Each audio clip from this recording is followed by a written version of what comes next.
Welcome to Tales by Chandru, where stories come to life. Each tale is a journey filled with adventure, wisdom, and magic. Whether you seek inspiration, mystery, or heartwarming life lessons, you may come to the right place. Sit back, relax, and let the stories unfold. The Invisible Gift. The Village and Leo. In a peaceful village nestled between rolling green hills, there lived a quiet boy named Leo.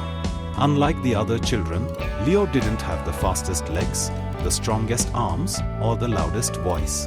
He often felt invisible, as if he didn't truly belong. Every day, he watched as his friends raced across the fields, climbed trees, and laughed loudly in the village square. Leo wanted to join, but he felt he had nothing special to offer. So, he spent most of his time alone, sitting by the river, watching the sky, and wondering if he would ever be noticed. The arrival of the traveler. One evening, as the sun dipped below the horizon, a mysterious traveler arrived at the village. He was an old man with kind eyes and a satchel slung over his shoulder. The villagers gathered around him, eager to hear his stories from distant lands. The traveler spoke of mountains that touched the clouds, deserts that shimmered like gold, and cities built on the sea. Leo listened from a distance, fascinated but too shy to step forward. As the traveler prepared to leave the next morning, he walked up to Leo and placed a small wooden box in his hands. "This is a special gift," the traveler said with a gentle smile. "But you must open it only when you feel truly ready." Leo looked down at the simple wooden box. It had no lock, no markings, just smooth, polished wood. "What's inside?" he asked. "You will know when the time is right," the traveler replied before disappearing down the road.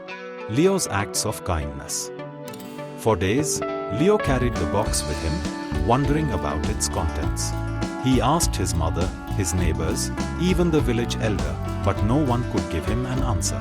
One afternoon, as he wandered through the bustling marketplace, he saw an elderly woman struggling with a heavy basket of fruit. Without thinking, Leo rushed to her side. "Let me help you," he said, lifting the basket with both hands and carrying it to her home. The woman smiled warmly. "Thank you, dear boy. You have a kind heart." Leo felt a small warmth in his chest. No one had ever called him that before.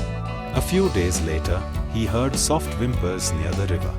Hidden among the reeds was a small, shivering puppy, lost and alone. Leo scooped it up gently and carried it home, feeding it and wrapping it in a warm blanket. The puppy wagged its tail happily, and Leo felt something he hadn't felt before: joy. Another morning, he noticed his neighbor struggling to fix a broken wheel on his cart. Without being asked, Leo fetched his father's tools and helped repair it. The man patted Leo's shoulder. "You are a good lad, Leo. The village is lucky to have you." The moment of realization. That night, Leo sat by his window, gazing at the stars, the wooden box still beside him. He had almost forgotten about it. "I think I'm ready," he whispered. With steady hands, he lifted the lid. Inside was a small mirror. Confused, he held it up and saw his own reflection.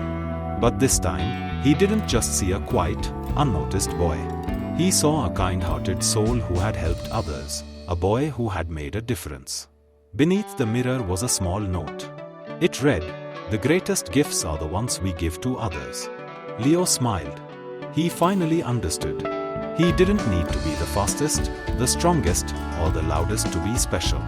His kindness, his willingness to help others, that was his true gift. A new beginning. From that day forward, Leo walked through the village with confidence, not because he wanted to be noticed, but because he had discovered something greater, the power of kindness. And as he helped, smiled, and gave without expecting anything in return, he realized something beautiful: he was never invisible. He had always been seen in the hearts of those he had touched. The moral of the story is: small acts of kindness can make a big difference, and our true value lies in how we treat others.